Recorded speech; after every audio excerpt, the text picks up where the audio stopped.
आमर गोटे कथा हूँ prevention is better than cure. आपण रोग हवा पूर्व प्रतिषेधक व्यवस्था ग्रहण करवा रोग हेले मेडिसिन खाइबा ठू बेटर। तेणु देखु आम पड़ोशी राज्य पश्चिमबंग जेहेतु वक्फ को लेकर हिंसा टी उग्र रूप धरी हुई तार प्रभाव अन्य केतक राज्य तार प्रतिवाद देखा मिलूँ हुई तो तार प्रभाव ओडिशा देखा जाई पारे से आशंका मध्य पुलिस कर इंटेलिजेंस को आधार करती मस्जिद को 8टी जिलार पाखापाखि 40 मस्जिद को संवेदनशील अति संवेदनशील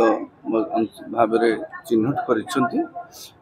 संपृक्त जिलार एसपी बा भुवनेश्वर जी डीसीपी अच्छा सीपी अच्छा समस्त को पत्र लिखिं आवश्यक प्रतिषेधक व्यवस्था सुरक्षा व्यवस्था ग्रहण करने कारण या नहीं वर्तमान देश तमाम विभिन्न अंचल असंतोष हिंसा उद्रेक होची। तेणु से परिस्थिति ओडिशा रे जमी से भली किसी परिस्थिति सृष्टि न हुए से भली परिस्थिति सृष्टि होगापाई आम केमती एड़े पारिबा ताकू नहीं पुलिस पक्ष किसी असुविधा ना ये भल कथा। कारण जिनस हूँ सांप्रदायिक सेटा जदि हम सांप्रदायिक दंगा हो जीवार चांस अच्छी ना।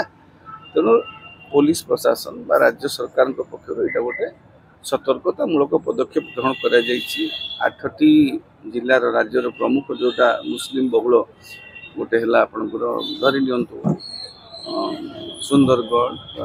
केन्द्रापड़ा जाजपुर जगतसिंहपुर संबलपुर खोर्धा एभली किसी केतोटी जिलार